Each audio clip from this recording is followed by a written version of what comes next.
Well, here we are with the Sproutie MK II, and I've got the coil plugged in for the 40 and 41 meter bands, so I got quite a lot of nice band spread here on the dial. I really don't need to use the fine-tuning control at all. I don't really use it. Let's start near the bottom of the band. I don't remember exactly where 40 meters starts, but it's somewhere around here. A little bit of regeneration going.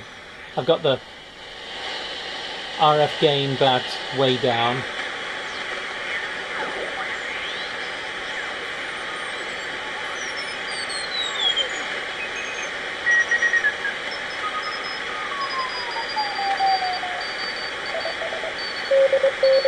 That's the very wide filter. It's about 20 kilohertz wide. It's way wide. Now, 6 kilohertz, 4 kilohertz. Hear that higher signal? The high-pitched signal? It's starting to go now, isn't it? That's the 3 kilohertz filter. That's the 2.4 kilohertz low-pass filter. And there's the 700 hertz cut-off low-pass filter.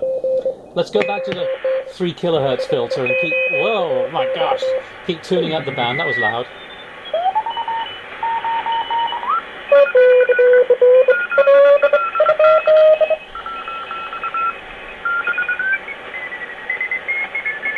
You can hear quite a few signals. Let's go to a narrower filter and the 700 hertz filter,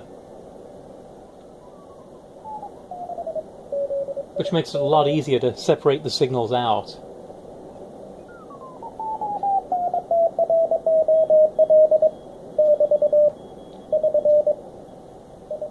This 700 hertz filter, it's just a 2 stages, 2 op amps, so it's a 4th order filter, so it's a fairly gentle roll off, but nevertheless it's still pretty good for listening to CW. Let's go back to a 3 kilohertz filter. Hear the difference?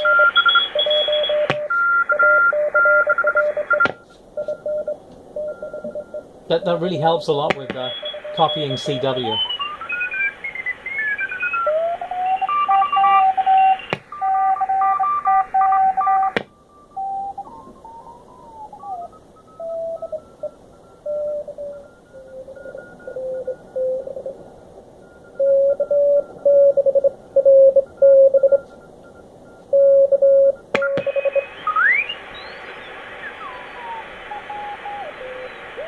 I prefer to listen on a wider bandwidth filter if I can, but you know, if there's a lot of QRM or a lot of close by signals, you kind of have to go to a narrow filter, or I do anyway, because the natural filter in my brain doesn't work too well.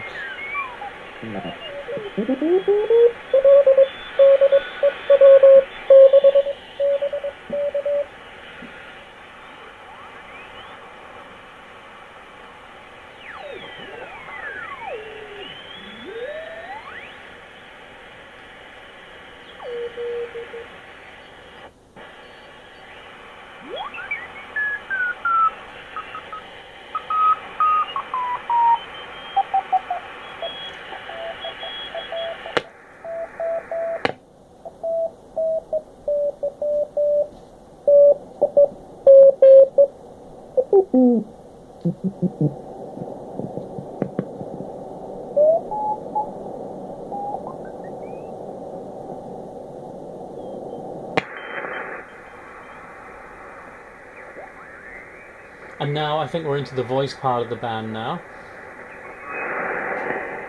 So I'm going to switch to the 3 kilohertz filter.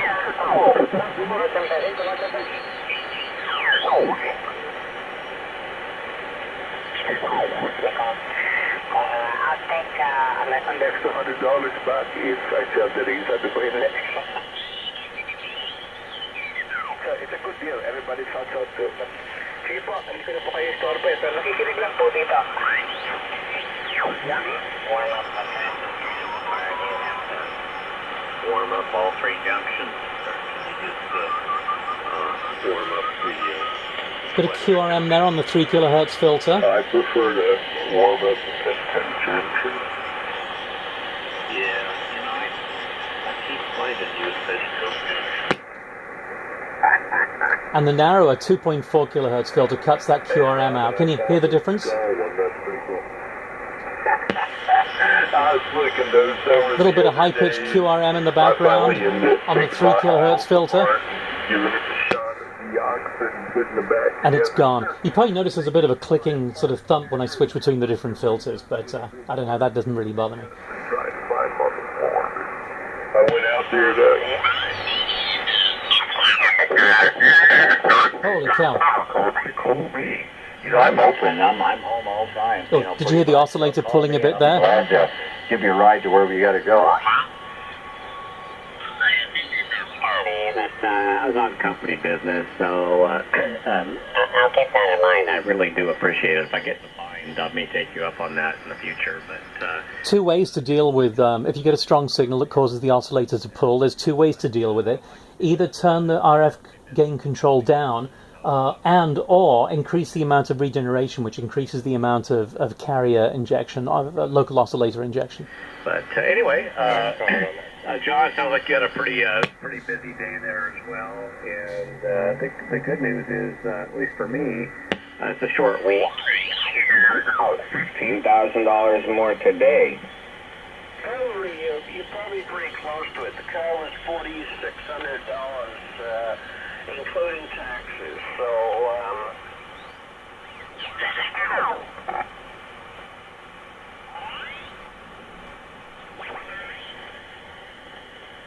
It's a little bit different from tuning a regular superhet because, of course, this is you hear both sides of the signal. So if you tune to the wrong side of the sideband signal, you just get the squawk. And here, I think we're out of the amateur band now. Oh yeah, we're into 41 meters now.